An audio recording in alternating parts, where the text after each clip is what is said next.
The only real difference between him and Basil is that he was small and had a very large henpecking wife. So I didn't have any problems with saying what I didn't think was funny. No, I don't believe that. Why does he say that? There are sitcoms that entertain, and then there are sitcoms that leave a permanent mark on the cultural fabric of a nation. Fawlty Towers belongs firmly in the second category. In just 12 episodes spread across 2 series, John Cleese and Connie Booth created something that television had never quite seen before, a comedy so precisely crafted, so brilliantly uncomfortable, and so unapologetically bold that it felt less like entertainment and more like an experience. Audiences didn't just watch Fawlty Towers. They survived it, episode by episode, breathless with laughter and wincing with second-hand embarrassment. Yet for all its genius, the show carries a shadow. One particular episode that ignited a firestorm of controversy, divided audiences across generations, and ultimately contributed to the show's quiet disappearance from certain platforms. To understand how a comedy classic became the center of a censorship debate, you first have to understand where it all began. The origin story of Fawlty Towers is, in many ways, stranger than anything that ever happened inside the fictional hotel itself. In 1970, the Monty Python team traveled to Torquay, a seaside town on the English Riviera, to film location sequences for Flying Circus. They checked into the Gleneagles Hotel, expecting nothing more than a bed and a decent breakfast. What they found instead was Donald Sinclair, a hotel manager so magnificently wrong for the job that he seemed to have been invented by a satirist rather than born of reality. Sinclair treated his guests not as customers to be welcomed, but as suspects to be monitored. He was paranoid, imperious, and utterly unaware of how grotesque his behavior appeared to the people he was supposed to be serving. The incidents that occurred during that stay have since passed into comedy legend. Eric Idle left his briefcase unattended in the hotel lobby for a few minutes. Rather than politely inquire about the abandoned bag, Sinclair decided it was almost certainly a bomb and hurled it over a garden wall without a second thought. Terry Gilliam, an American who perhaps hadn't absorbed the particular etiquette of British table manners, used his knife and fork in a manner that Sinclair found personally offensive. The manager marched over and corrected him mid-meal as though poor cutlery technique were grounds for immediate eviction. Guest complaints, rather than being addressed with any trace of hospitality, were met with open contempt. Sinclair didn't solve problems. He created new ones and then blamed everyone else for the chaos that followed. John Cleese was transfixed. Most people would have simply checked out and left a scathing review.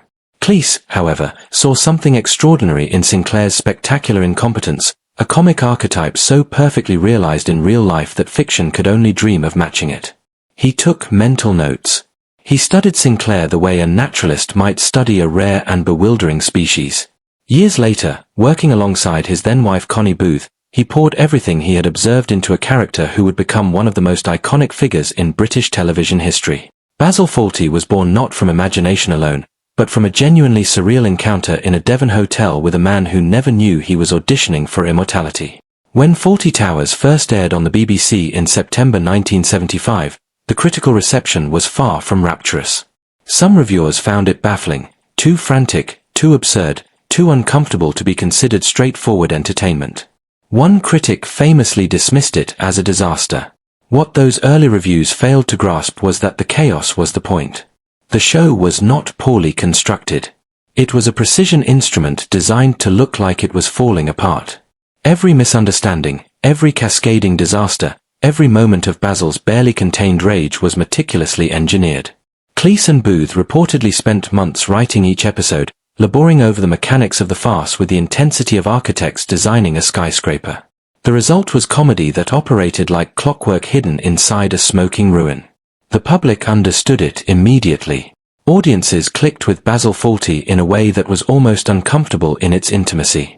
There was something painfully recognizable about a man convinced he was in complete control of his circumstances while the universe dismantled everything around him with elegant indifference.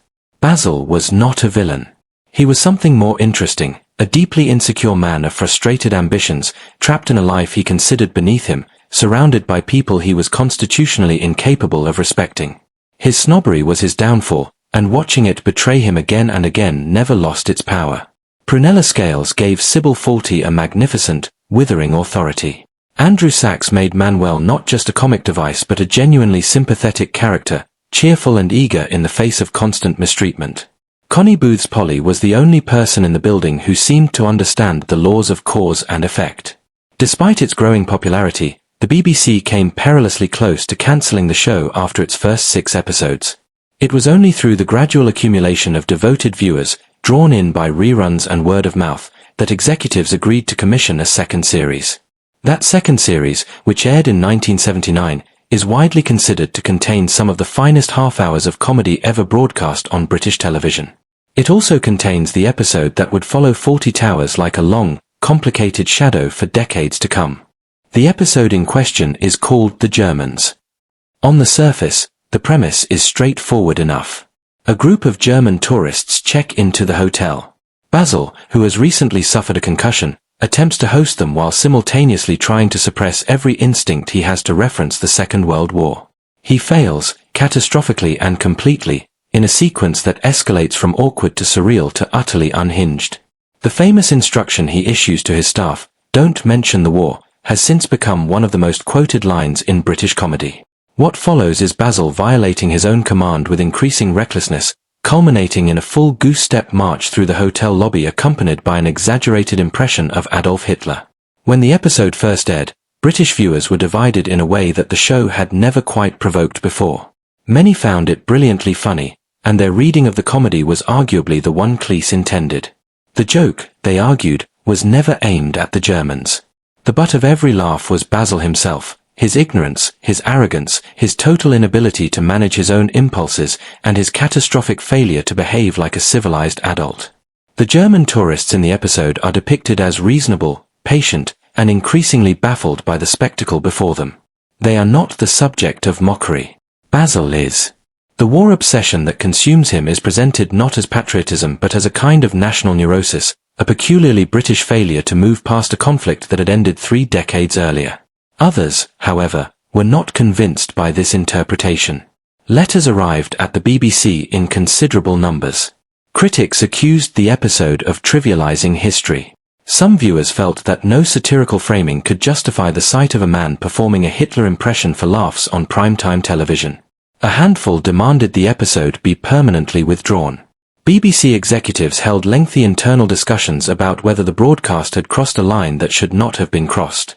In the end, they chose to keep the episode in circulation, but the debate left its mark. The show that had been praised for its daring had now discovered exactly where the outer edge of that daring lay. The response in Germany was, perhaps predictably, more leered. Some German viewers who encountered the episode appreciated the satirical target. The comedy, as they understood it, was aimed squarely at British attitudes and British nostalgia, not at Germany or Germans. They laughed at Basil precisely because his behavior was so obviously absurd and self-defeating.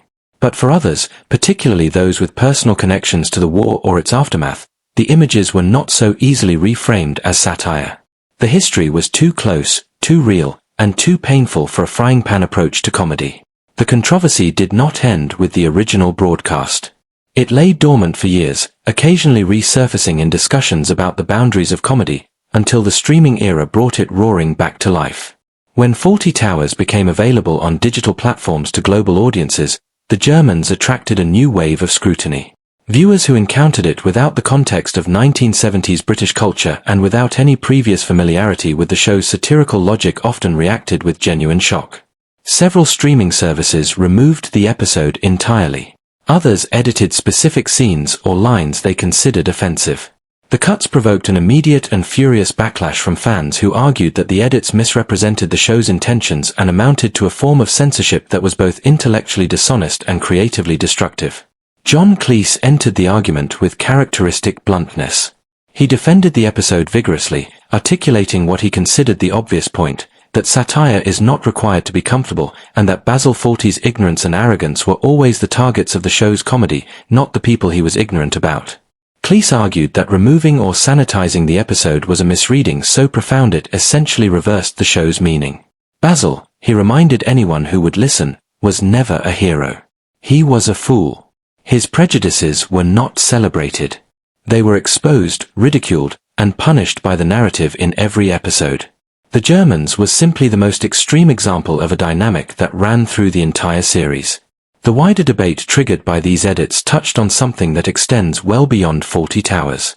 It is a debate about how comedy ages, and whether works of satire created in one cultural moment can survive translation into another. What functions as a critique of ignorance in one era can read as a simple expression of ignorance in another, particularly when the satirical framing is not immediately visible to an audience unfamiliar with the original context. The question of who gets to decide whether the framing is sufficient, the creator, the broadcaster, the contemporary viewer, or the culture at large, has no clean answer.